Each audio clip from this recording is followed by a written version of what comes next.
All right, I did it as long as I could. Sorry. Hey, my name is Jason Schuler. I am the membership director of the Idea Network, although you probably can't tell that by the first few seconds of this virtual roundtable. Things get wacky in the summer, and if you're not here to see it, then you're not here to see it. But we're excited about another virtual roundtable today. Puppets really creep me out. I am in a closet that used to be an old classroom of a church that we're helping renovate. We brought a group of 15 out from our church in North Carolina. We are currently in Lakewood, Denver, Colorado area, helping to renovate a church.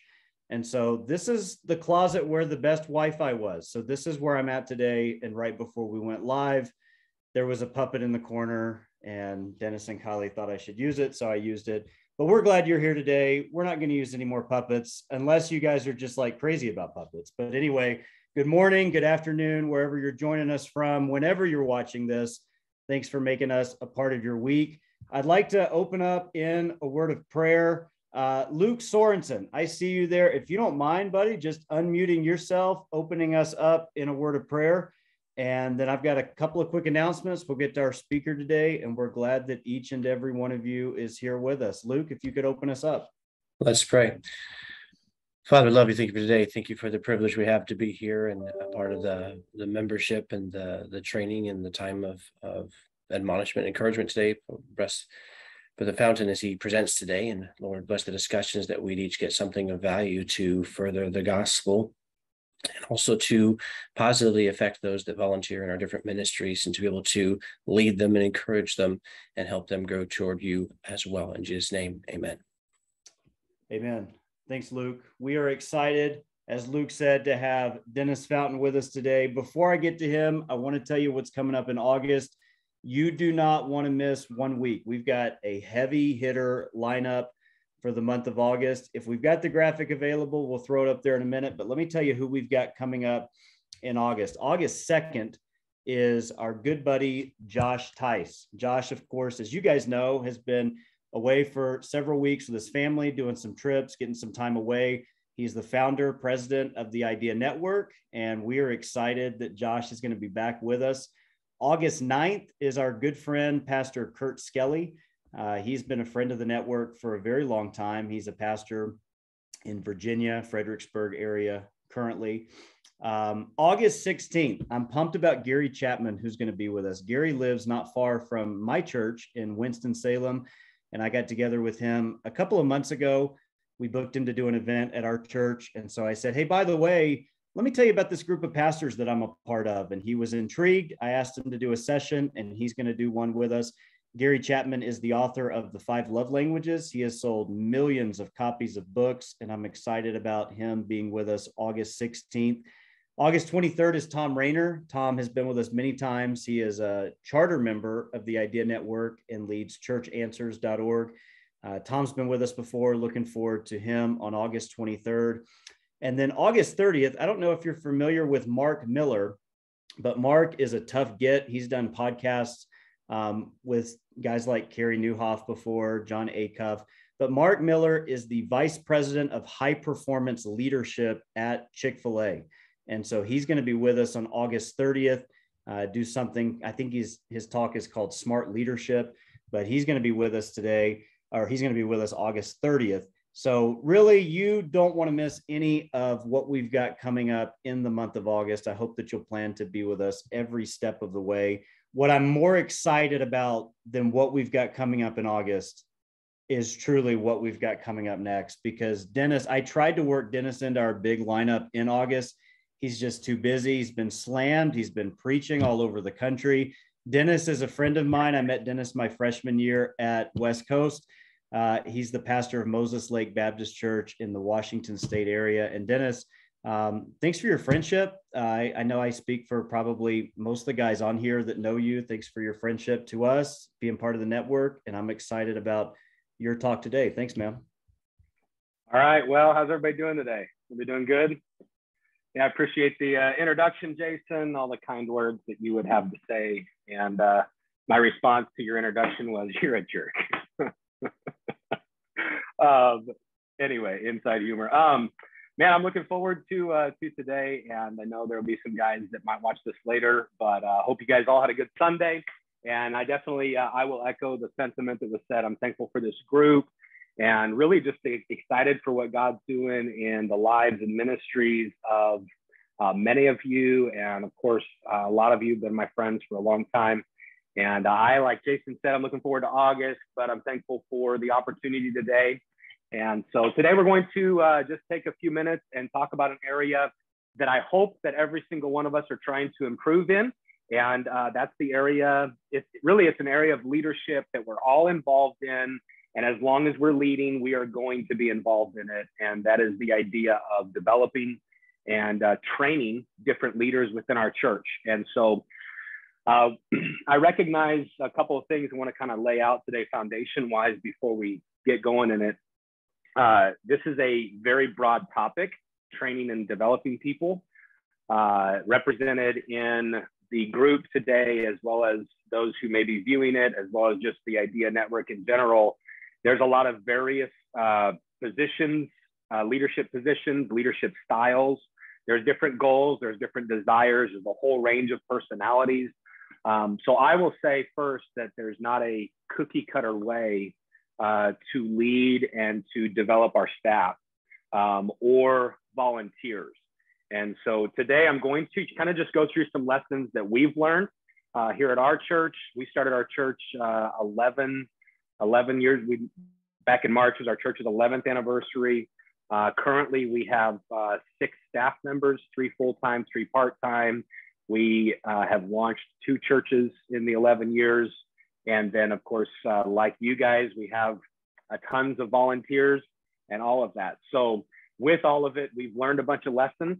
And with a lot of the thoughts today, they're not my thoughts alone. About 2 months ago when Jason asked me about doing this, I spoke to our team and I have some thoughts from them.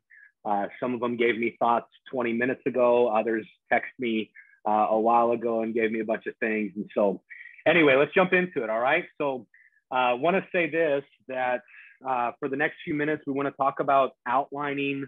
Well, what I'm going to do is outline priorities in training and developing, and we're going to talk about ways to accomplish that. And then as we talk today, though, here's what I want to say. I'm going to use different terminology. Like I'll use the term staff, I'll use it my team, I'll use volunteers. I want you to take whatever terminology I use and put it into your context, because I recognize that some guys here, you don't have any staff. Some are just brand new to the church they pastor. I mean, I'm looking on, we have Adam just took that church, a month ago, Adam, or a couple months ago. And so you may not even know who your volunteers are yet. So as we kind of look into it, just know, take the ideas and fit them into your context. All right. And just think about your team and leadership. So unfortunately, as we talk about like training and developing people in ministry or volunteers or staff, a lot of times we have the wrong priorities in training and developing. Unfortunately, many of us, when we train or develop staff, our priority becomes accomplishing tasks, not training people. We become agenda focused rather than people focused. And the thought is that God will never put it on our heart to hurt and misuse people to accomplish an agenda. Does that make sense to everybody? Like God's never going to be like, hey, the agenda is more important than the hearts of people, or tasks are more important than those that you work with. And so a wrong priority that we have sometimes is accomplishing a task. Another wrong priority is change. I think that when we are, especially those who maybe grew up in a certain style of ministry, we recognize, all of us recognize change is good and at times it's healthy, but change should never be the priority and the goal in our ministry. It may be a byproduct of some areas of our leadership that has shifted, but it should never be the goal. So knowing some wrong priorities, what should be the right priorities? I'm going to give you 5 of them real quick, and then we'll talk through them. The first priority in my life, of course, is to glorify God. I recognize we all probably agree with that. We're on the same page with that. and we'll talk more about it. Another priority that I've listed today is the priority of true development. It's the goal as listed by Paul in Ephesians 4, which is to equip people for the work of the ministry and for the edifying of the body of Christ. The third priority we'll talk through is the priority of real friendship. And I speak about this often, recognizing that we should be interested in being friends first. I want to build my friendships, not just workers. I want to build a community around me, not just a team of laborers around me. And then the fourth, and of course, these aren't in any specific order. The fourth priority is the work of the ministry. This is the forward motion of the ministry. We should have it in our back of our mind as we train and develop. Where are we going? What's the direction we're taking?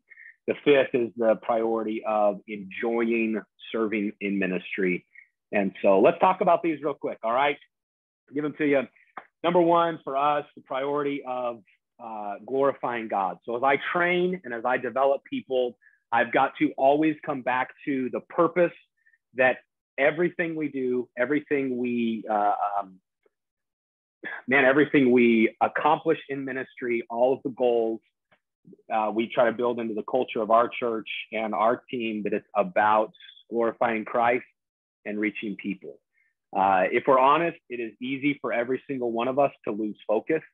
I know I could ask you to raise your hands, but we all have been at the place where we're going through and accomplishing tasks and all of our stuff. And in doing that, we actually end up hurting somebody.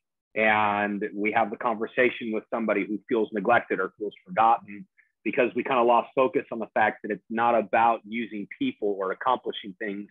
It's about God's work. And so one of the things that we've tried to do and try to continually do is circle back to our purpose. I try to talk often about glorifying God and reaching people. So be consumed, love God, love people. These are the first two commandments, right? That Jesus talks about. Everything it hinges on those, loving God and loving people. And so as we develop people, we need to keep coming back to that. This is why we do what we do. Some ways that we do this at our church, with our staff, with our team, our volunteers, is I circle back all of the time to the spiritual growth and to checking in on how people are doing spiritually. We try to encourage the walk with the Lord more than anything.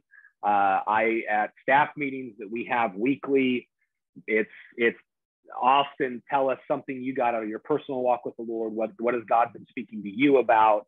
With our church family, we do it probably, once every 6 weeks, where on one of our services, maybe on a midweek or a growth group time, or if you do a Sunday night, we do it on Sunday night sometimes, where I'm just like, hey, where are you reading in scripture? What's something God's been speaking to your heart about? And you get 5 or 8 people to do that. The reason we do it is I just want to keep coming back to the reason we're doing anything is to glorify the Lord. So in training and developing our workers, we should have a priority that says, this isn't about accomplishing things. It's about people. It's about God receiving the glory in people. I think specifically with staff or your volunteer group, one of the best things you can do to help with this is come back to questions, personal questions about integrity, asking questions about integrity and character and personal growth more than you ask questions about performance. Okay, so a lot of us, when we're training and leading people, we want to ask questions. Hey, did you get that done? Hey, and we are task oriented. But if the priority of glorifying God is first, then I'm going to be people oriented, and I'm going to continually be like, hey, how's your walk with God? Hey, what have you been getting out of your Bible study? Where are you at? And asking questions. With our staff, I try to do this where I pull them in and I'm like, hey, how's your thought life going? How's your marriage? How's your finances? And I'm asking questions about them and character because I want them to know you're more important to me as a person because the glory of God is at stake rather than just accomplishing things. So caring about integrity and spiritual development more than just performance and accomplishing tasks are part of keeping that purpose of glorifying God, a priority of glorifying God. And then I think another way we do this is just by reminding ourselves and our team all the time, Love God, love people, love God, love people.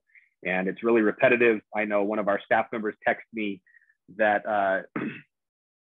just recently with this talk coming up, that the repetition of the reminder that it's about loving God and loving people has been helpful to them to keep the priority of glorifying God. Another priority, so we have these 5 priorities. 1, the priority of glorifying God. Number 2 is the priority of true development. What I mean by that is like actual growth and actual development, having a desire to really see your team grow. If we're going to really train and develop leaders, then I should want to, I know it sounds silly, but I should want to train and develop leaders. I should notice their strengths. I should think about strengths and focus upon strengths spiritually, emotionally, work-related. How do they serve? What are they strong at? And one of the ways that we can have a priority of true development is in our own thought, because often when we lead people, okay, if you're a leader in any position, when we lead people, we think about the negative faster than we think about the positive. All right, am I the only one, or does anybody else do that? Okay, I know I do that I think about the negative, like what can I improve, rather than what are the strengths. True development doesn't operate based upon the foundation of the negative. True development takes the strength, the positive, and figures out how can I build upon this. And so when you're tempted to think about the negative of your team, find positives. What are their strengths? What do they do well? And figure that out, because then you're going to be able, and I'm going to be able to actually pour into that strength and give them responsibility and give them opportunity, even when they don't think they're ready for it. I had a man in our church. They were with us for 7 years. Then they moved back home to Minnesota. But at about them being with us for like 3 years, I was like, man, this guy is totally deacon material. God could really work with him. And he could teach, like he could teach our groups, or at the time we were still doing Sunday school, he could teach. And I remember I was going to be gone, and I said to him, like, hey, his name was Quinn. I said, Quinn, I'm leaving in 3 weeks. I want you to preach on a Sunday night. And he was like, big eyes, like, Pastor, like, there is no way I could do that. And I was like, well, pray about it, but I'm telling you, you can do it. And I kind of went through, like, formulating a message and all of that with him. He's like, man, I don't know. All right, he came back a week later. All right, I'll do it. And when I got back from that vacation, he looked at me, he said, Pastor, like, I wasn't ready for it, but thank you for making me, like, pushing that on me. He said, I know it was my choice, but thanks for pushing that on me, because I've realized that, like, maybe God could use me to teach people and disciple people. And over the course of the next 4 years, he became like one of my closest friends and one of our lead men in the church. Like, when I left, I didn't need to worry about anything. Quinn was here. He had it. And of course, we had tons of other men that could do stuff. But true development was, man, I see that he's strengthened in this area, so I'm going to give him some responsibility, even though if he's not ready for it. Another way of accomplishing true development with them is, with people we're investing into, is actually be willing to financially invest in development. So for us, one of the ways we do it, like, I try to bring our staff to conferences, whether it be some sort of a leadership conference or Idea Network. We did, the summit. We've done that a few times. We've done some leadership conferences. I try to invest in that. And we don't have a lot of finances, but what we try to do is just set aside through the year. It sounds silly, but we actually are in an area that yard sales are huge. And so there have been times we'll do a church yard sale, and all of the proceeds from it go to staff advancement. And so we take whatever $1,500, $2,000 that we made, and that goes specifically into a fund for the next leadership thing that I want to take the staff to. We just find ways to budget that in, because I know that they can learn from so many other people, probably better than they would learn from me. And so I want to invest in that true development through outside people and conferences, investing into them. Probably one of the other ways that we focus on this priority of true development is in the area of, well, I'll say it this way. Whenever you want to train or develop people, don't wait for people to volunteer to be trained and developed. Okay. Every one of us have been up on a Sunday, or we have a staff of volunteers, somebody giving announcements. Hey, we've got, such and such taking place. We need volunteers. And I don't know about your church, but at our church, it's not like people busting down doors to volunteer in ministry. Sometimes it's like pulling teeth. Now, there are times when you get a good list and sign up, but even amongst like your leadership, one of the best things that you can do to help true development is literally just ask people, right? Like, hey, we need somebody to help with this meal we have coming up. And I heard that you like to bake. Would you make a cake for this event on this Sunday? Oh, Pastor, I'd never want to do that.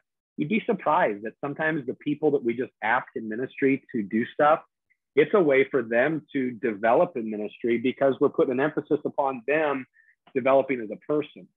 Another way we focus on the priority of true development is weekly staff meetings, a staff refresh every year.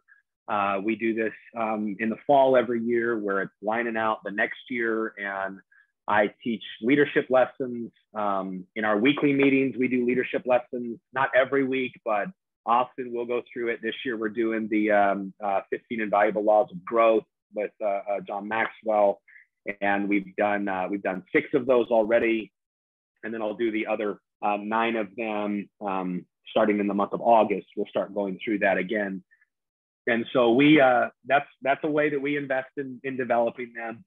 The last thought I would give about true development is establishing clear communication. As leadership, sometimes we can be unapproachable. That should never be. Like in any form of leadership, we shouldn't be unapproachable. If we're going to really develop people, we've got to have clear communication with them. They've got to be able to know that if they're overloaded, they can come to us, and it's not a knock on their spiritual growth for them to come and be like, hey, like I'm really overwhelmed right now. Can we transfer something that's on my plate to somebody else? And I'm specifically thinking about staff. I know for our staff, there have been times when they've had to come to me and say like, Pastor, I have a lot happening and I can't do that. And I know that there's kind of a form of leadership out there that like knocks at that, how dare you? I can't believe you're spiritual. And no, everybody gets overloaded. You don't want, if you pastor a church, you don't want your deacons or your leadership to be like, what, Pastor, you need a break? How dare you? Don't you know Jesus is the only rest you need? You want them to understand like leadership it can be heavy at times. And so I need a break. So we need to share that with others because that's going to help in their true development and their train, establishing their training and their volunteer work and development along the way. So third priority I have on my list is the priority of real relationship or real friendship. Okay. I talked about this just briefly. We should always be interested in being friends first. Okay. Think about it this way.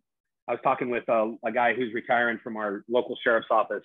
I'm a chaplain to the sheriff's office. I was talking to him this morning, and we sat down, and he's been doing it for 27 years. And he said, Dennis, one of the things I'm really going to miss is the brotherhood. Like it's just hard. And I've been a chaplain for 15 years, 16 years. And so I've been working with him for 12 of those 16 years. And I was just like, Matt, like you're going to have to realize that friendships go deeper than work. And the fact is, everybody on this call, eventually you are going to be out of the position you're in. If you're a pastor, your church is going to continue forward without you. If you're a staff member, your pastor and staff is going to continue forward without you. If you're whatever you are, right? We all understand that. And at the end of the day, whenever God allows us to or calls us to step down from leading Moses Lake Baptist, I pray that that's in a retirement standpoint and not just moving or something like that. Whenever that happens, I still want to be friends with the people of our church. But if I'm building, training, and developing based upon accomplishing tasks, I'm going to miss the friendship. And so one of the priorities of leading people has to be, we're going to be friends first. Years ago, I was challenged in this by a pastor. Of course, decades ago, it was always, they called it the mystique mistake, right? That those of you that are maybe 35 or older, you would remember that phrase. Pastors should not be close to their people and they shouldn't be close to each other in their staff. That is crazy. That's absurd. I got challenged 9 years ago when we first hired staff with like, Dennis, just be open with your staff and make your staff and your men of your church your closest friends. And you become vulnerable, and that level of vulnerability will change with the people. But I'm so thankful that I was challenged in that, because I literally can get on this call and say, with all honesty, my closest friends are people within our church and our staff. Now, I have some very close friends in ministry. Many of you are on this call, but I'm thankful for my friendship with our staff and the investing in like game nights together and dinners together and random meals together and just going out for coffee together. We do staff stuff together with our staff and our team all the time. We're doing a game night tonight to celebrate two of them a birthday that was recently, a couple of weeks ago when we were out of town. But just like, be interested in engaging in real friendship. Every Monday, I go golfing with one of our staff guys, and I love it. And for years, it was Micah Bosworth, and now it's Carlos, who got saved in our church and discipled here, and then went to Bible college, and now came back and is our children's pastor. And I love that, because it's a real friendship. Brian's on the call right now. He's our music pastor. Like, I love the friendship that we have, that I can walk in and, I walk in from vacation and he goes, "Hey, who are you?" And I'm not like, "What? How dare you? I'm the past." Like, he's joking with me. We're friends, and that should be a good thing. So always engage in that friendship. And part of that, looking through my notes here, part of that real friendship and engaging in that is having honesty and, man, not being afraid to apologize, right? We're all going to be friends who let others down. Hey, it's okay to be like, "Hey, I'm sorry. Like, I was a jerk as a leader." That's totally fine. Humility, I think I've been in ministry my whole life with my dad and our family. I can honestly say there's so many times that I know stories of staff guys or church leaders that left churches because there was differences, but in reality, it was because leadership people were unwilling to be humble with each other and apologize and recognize leadership grows and changes too. And one thing we need to recognize is, remember Proverbs 13:10, right? "Only by pride cometh contention." So if there's ever this in any relationship, it's because of pride. We want to blame it on everybody, but real friendship says, "I'll accept responsibility." And as I train and develop people, I want to accept that. Fourth, we got to go through these real quick. The fourth is the priority of the work of the ministry. Don't give somebody now we're talking about the rubber meeting the road on tasks.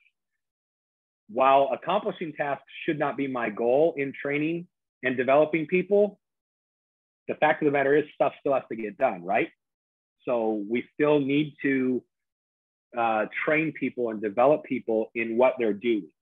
So when it comes to your staff and your volunteers, don't just give things to them, and we shouldn't just give things to those that lead and be like, "Hey, you should know what you're doing." Now, for me, growing up in ministry, like literally ministry second nature. So if you called me and you said, "Hey, we have a mailing," I know what I need to do for a mailing. If you called me and said, "We've got to structure something and come up with a plan to accomplish A, B, and C," I'll probably have some way that I know that we did in the past that I figured it out.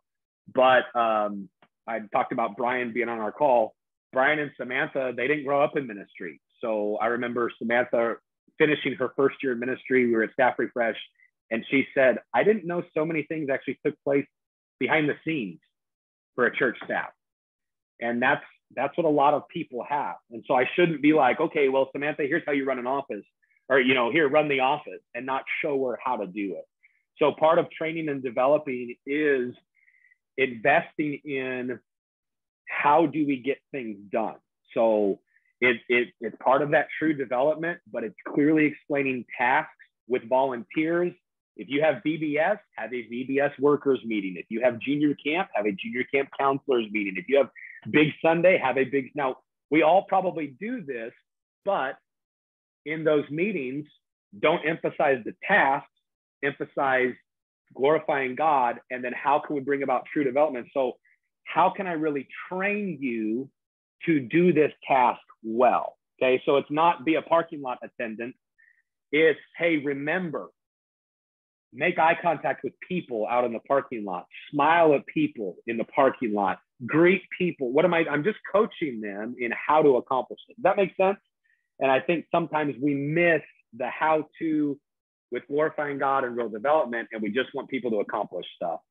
So I've got a bunch of other thoughts on that, but let's jump to number 5. And this is in my notes. And again, they don't go in this order, but this is just the priority of enjoying serving together. Listen, simply put, make serving Jesus fun. I don't ever get the guys, and maybe you're this guy and this is you. If it is, I'm not knocking you. I don't get the guys that come into a meeting like really upset and really frustrated over little things in ministry. Like, we've got to remember ministry and serving Jesus, it is bigger than a failed youth event. It's bigger than one blown outreach. It is bigger than one missed opportunity. And so while we can use those to teach and train and move forward, I don't have to be a jerk about it. I can be a guy that lovingly and graciously says, like, hey, we didn't do well here, let's improve, and then we move on. And make serving Jesus something that we talk about because it's fun, and help your people enjoy serving with each other. And you do that by, again, building that friendship, by realizing life is too short to go through it being grumpy and mad about what didn't happen or what could have been different or whatever. Have fun with people outside of church. Take your staff out and take your volunteers out and introduce them to people, help them establish their own testimony in the community, introduce them as the youth pastor, or this is Dustin. He's one of our guys at our church. I love him. I'm introduced. What am I doing? I'm helping people see in the community, like, I'm just a normal person too as a pastor or leader, and we can have fun together. We can enjoy serving together. So anyway, just some thoughts today. I'll say last all of this, in training and developing volunteers, or really just incorporating people, recognize and remember that accomplishing stuff isn't the goal. You are a steward of your leadership. You're a steward of your development to people. So give grace to people, give grace to yourself, grow, lead by example, and always remember that it's about glorifying God and reaching people. So I hope coming back to those priorities would be a help to everybody. There's some discussion questions that we have today, so I'll throw it back over to Jason. Awesome, Dennis. Thank you. Very practical stuff. Dennis sent some questions and I just threw them into the chat. Here's what I want to do today is I'll read through these just so you can be thinking about it. But instead of splitting up into various rooms today, I think we'll all just stay right here. We'll go through these discussion questions. I'll kind of moderate. But if you have got something you want to add to this, that's kind of where the first question goes. The first one is, what priorities would you add for your local context? If anybody wants to start out, just unmute yourself. Let us know. Dennis, I appreciate those thoughts today. Super practical stuff. But what in your context of local ministry would you add as far as priorities when it comes to, developing the people around you? Anyone want to start off with that one?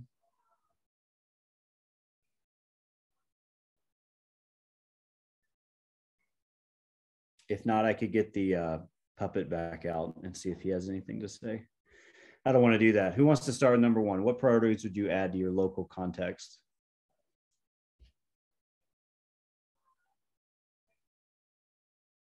All right, Dennis, you may have covered all of them. I mean, you may have covered all the ones we could possibly even get to. So very exhaustive work here that you've done. Okay, Adam, thank you for bailing me out. I see that hand. You take it from here. My pleasure. I will do what I can.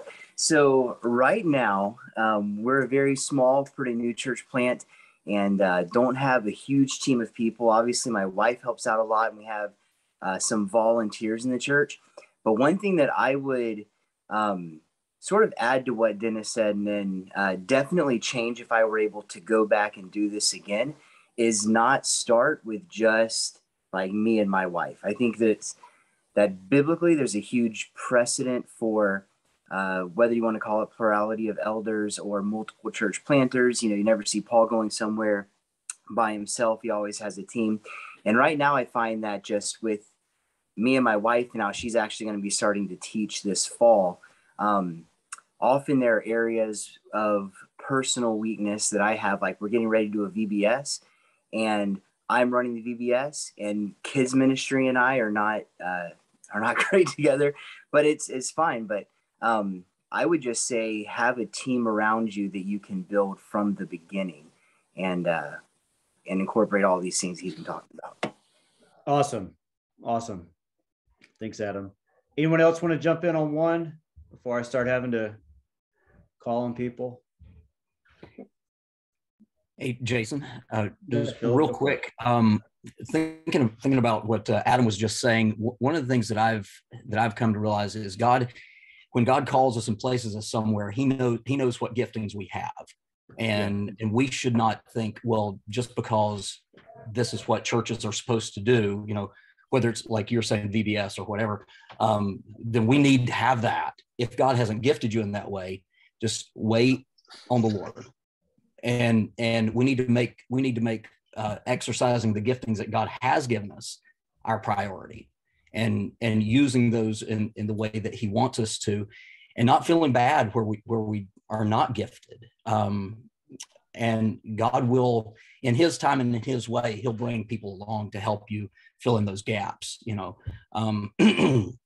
We're in a situation where right now we don't have a lot of classroom space, and we want to have a growing and a thriving children's ministry.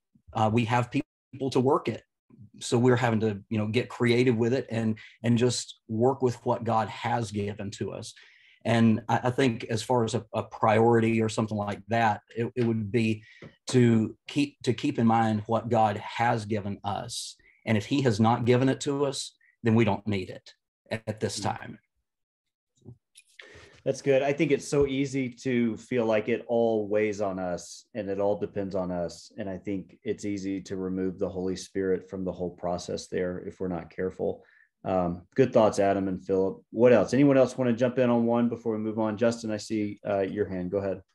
Yeah, just to kind of reiterate another point, if I can emphasize it, that idea of that personal conversation as opposed to a general presentation. I had a lady in our church just a couple of weeks ago. We went through a church merger about just about 5 years ago now, and she was part of the ones that came from the church plant into this new church that I had taken. And she said, we came because you came, and this is what we were doing, and we were getting behind you. But she said, I spent the first year having no clue what I was supposed to do here. And I felt lost in this new ministry, even though I was very close to you. But it actually took someone coming to me and saying, hey, and it was a card ministry. I can't do this card ministry anymore. Do you want to do it? And they had told me first, they said, hey, I can't do this card ministry anymore. And I said, well, let me give you a couple of names. So I gave 2 names and I said, talk to them, see if they want to do it. And she felt this is great. She got behind it. It was like her thing, and it's still her thing to this day, in addition to other stuff. But it was just wetting the whistle of having someone reach out and say, hey, would you do this? And so from a pastor perspective, I know sometimes we can get mad at our people for something we have not asked them to do. Agitate, why aren't we having volunteers? Why aren't these people stepping up? Well, we've put out a general call. We put out a public service announcement instead of a question. And maybe it's important for us to not be so second tier question asking, and instead get personal in the friendship form of just saying, hey, I need this done. Can you do it? If they say no, don't get offended, but they might say yes. Yeah, I heard a guy say one time, if you ask everybody and you'll take anybody, you'll get nobody, and it's like, you have to specifically talk to people sometimes and find where they're at. They'll be more willing to do it if you personally invite them. I think that's great. Any other thoughts on one? Okay. All right. Yeah, go ahead. Yeah, I had a thought. So I think one of the things I was considering just in adding to priorities is so having a culture of leaders developing other leaders. I think sometimes I don't know, for myself, I get in the mentality. So you think of equipping the saints for the work of the ministry. And sometimes that equipping is equipping them to lead other people, not just teaching them to do the task. And like the information, the experiences and the support that people are going to need, it's going to look different for someone that it's like, hey, go run this VBS versus, hey, let me teach you how to organize it, teach you how to train other people, teach you how to teach others. It was probably the same way. I was thinking of Moses and Jethro in the Old Testament. And so when that structure was put into place, Moses had to teach and interact differently with those people that were now in place than he did with just the people that were directly answering questions. So it's a different mentality sometimes because you get so caught up in, well, I know how to do this, and so I can teach you how to do this versus let me teach you how to teach someone how to do this. It's just the mentality is a little different. So I would make that a priority of ours too. Absolutely. Good thought. Phil, you want to jump in there again? Yeah, just some things that we've done to help develop is one-on-one discipleship. And I know that's something that probably many of us, if not all of us, are involved in.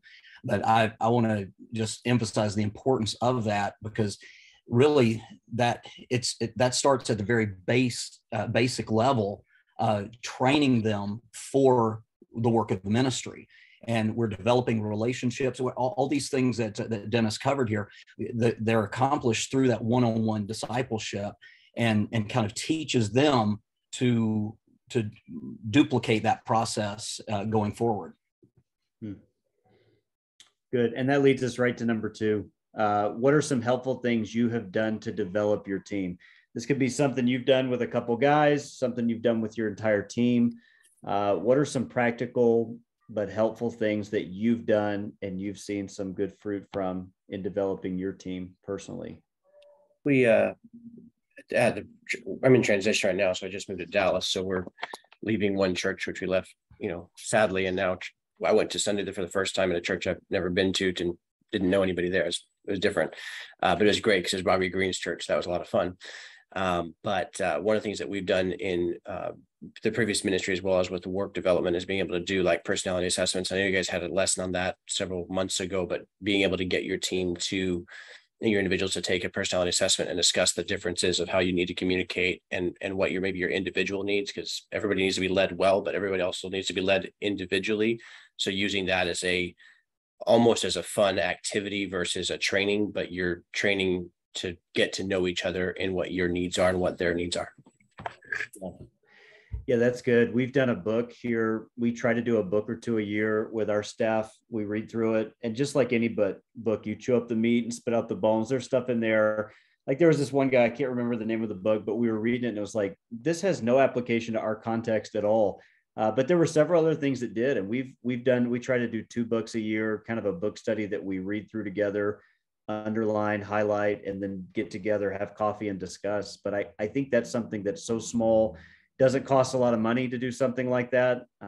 Very cost efficient, but also helpful to a team. What else helpful have you done to develop your team here recently? We got about 15 minutes here on this call. Any other thoughts on 2? All right, number 3. What has your team taught you about yourself and your leadership?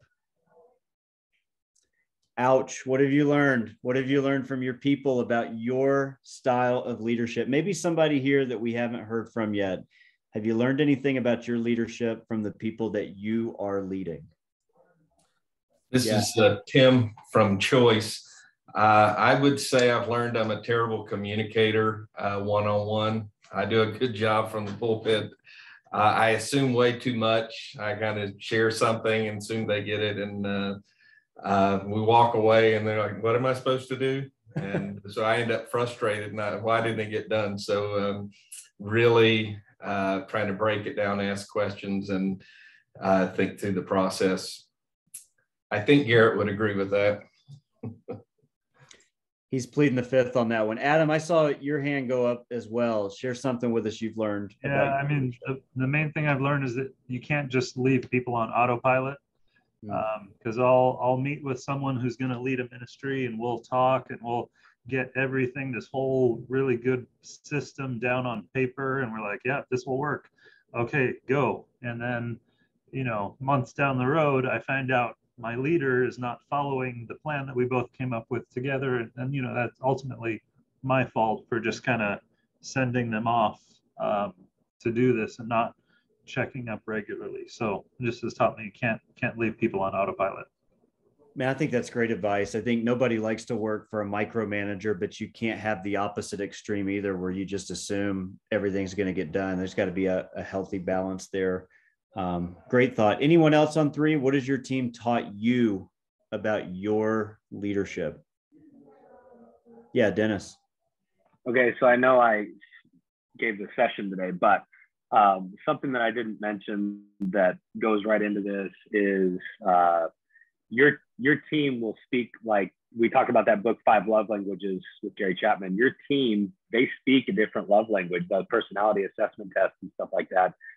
So something I've learned is I've got to be able to learn their love language, what they speak, and be able to help them. What helped me with this was 5 years ago, Micah Bosworth was still on staff. We were getting ready to send them out to start their church. And we were just getting ready to hire Brian and Samantha, or bring on a new music pastor. And I asked Micah, what could I do differently as I train a new music pastor? And Micah will look at this later. He was going to be on the call today, but he's not. So I'm not throwing him under the bus. But we were sitting in this conversation and he was like, well, Pastor, tell him happy birthday. And I was like, what? And he was like, just tell him, recognize his birthday.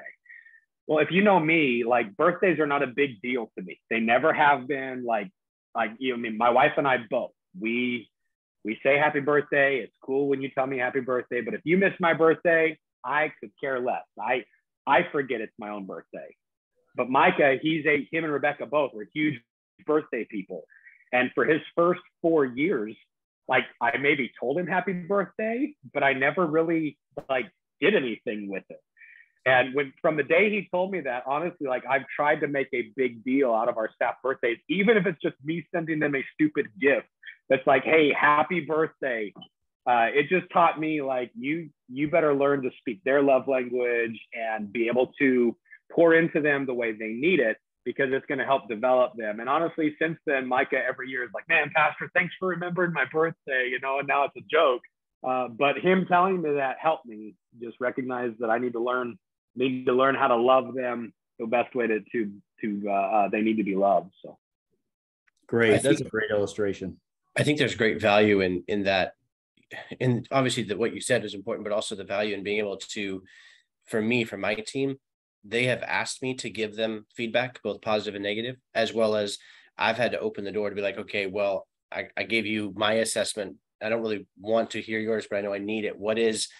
How can I improve as a leader? What can I do better to make you more effective as a team member or as a ministry individual, whatever the case? And sometimes the answers will surprise you, what little they need to make a huge impact, or what's something really big you didn't know you have already as a resource or whatnot. So being able to open that, to be authentic, but also to be vulnerable, to be able to give the assessment of what do I need as a leader to be able to develop myself, to be able to better lead my individuals and team. Good. Let me hit number 4. Without going into detailed stories, what has positively or negatively influenced your development journey? We don't need to hear all the nitty-gritty details, but just give us the bare bones. What has positively or negatively influenced your development journey? This is personal.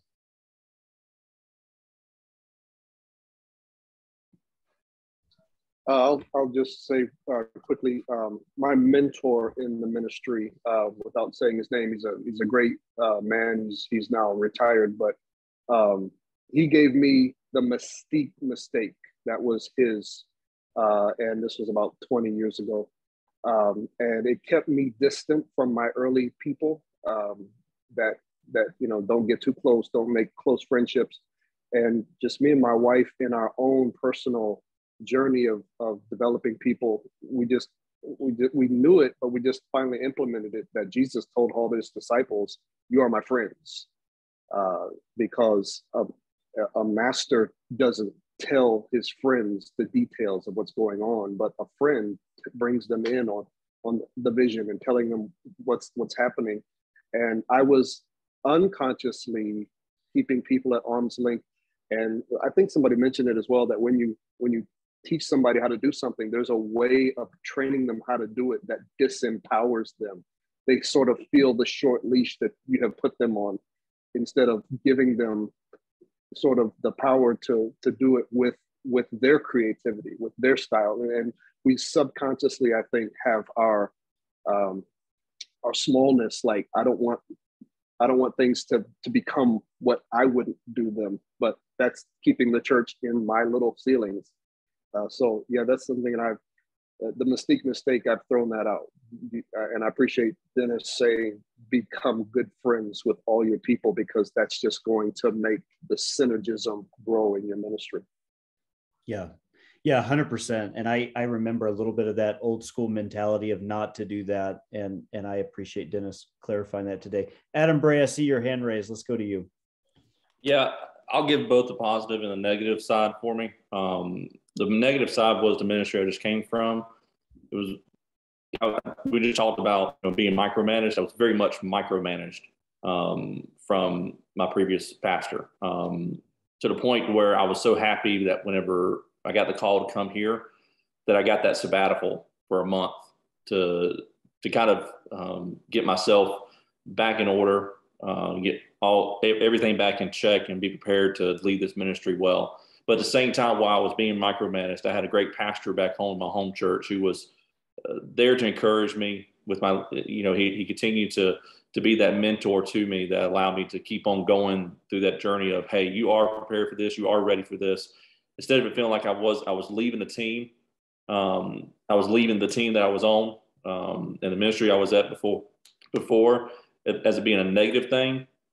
He helped me stay positive through it, that, hey, this is where God's leading you. This is what God is doing in your life. And he made me look at those priorities instead of the negative side of being that micromanaging.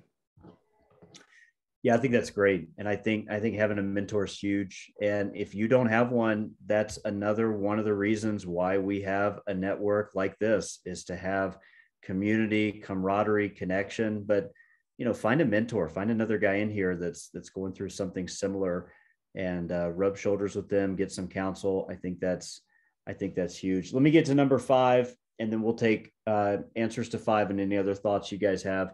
What books, podcasts, or other tools have you used as you develop others? This can be kind of rapid fire. I'd love if everybody shared something. Hey, this book was a help to me. This podcast is something we do. Anyone want to throw a couple things out there, resources that you have that have been helpful?